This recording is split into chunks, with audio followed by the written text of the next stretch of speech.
Whittward Carver, the Little Mermaid, a right royal muck-up. Alright, let's dive into this bollocks fairy tale. Welcome to the world of the Little Mermaid, where the sea's a git, and so is everyone in it. Picture this.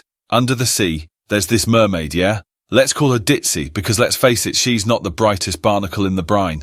Ditsy's obsessed with humans. You know, those odd-looking creatures with legs. She's always banging on about how wonderful they are, which is a right laugh because...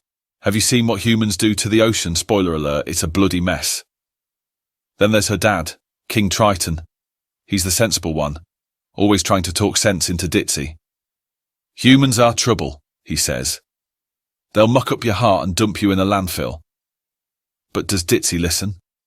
Does she? Heck. She's too busy collecting human junk like a seagull at a tip. Now, enter the bandwagoners, a school of fish who change their minds more often than a teen changes their TikTok filter. 1 minute they're all humans are the bee's knees, and the next they're like, nah, they're the pits. It's like watching a bunch of politicians trying to decide if global warming is real. Enter Ursula, the queen of the undersea underworld. She's charismatic, manipulative, and has more tentacles than a sushi platter. She sees Ditsy's obsession with humans and thinks, brilliant. Let's use this to my advantage. So she strikes a deal with Ditsy. Legs in exchange for her voice. Because what could possibly go wrong with a deal made by a blimey octopus witch? Meanwhile, there's Scuttle, the seagull skeptic. He's always questioning the status quo like, why do you want legs, Ditsy? Humans walk around on those things all day, and they look knackered. But Ditsy's not having it. She's determined to get her legs and her man. So, Ditsy gets her legs, and it's a right disaster. She can't walk properly, she can't talk, and she's basically a mute, wobbly mess. But hey, at least she's got a fit prince, right? Wrong. He's about as useful as a chocolate fireguard. He can't even recognize her without her voice. It's like trying to identify a silent fart in a crowded elevator. Then there's the crowd.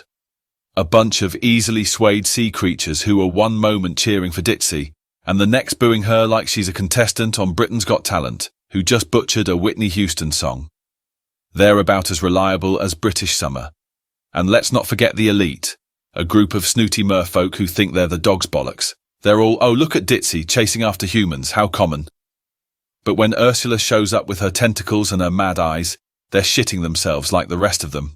In the end, Ditsy's stuck in a world where she can't talk, can't walk properly, and can't even sing her way out of a crisp packet. And Ursula? She's laughing all the way to the bank, or the undersea cave, or whatever the hell she lives in. The morale of the story? Don't trust octopus witches, don't give up your voice for a pair of pins, and for the love of cod, don't fall in love with humans. They're a bunch of land-loving, sea-polluting, mermaid voice-nicking assholes. And there you have it, The Little Mermaid, a hilarious tale of daftness, manipulation, and the perils of chasing after something you're not meant to have. It's like trying to teach a cat to play poker. Sure, it might look cute, but ultimately it's just a bloody disaster waiting to happen. Happy swimming, folks.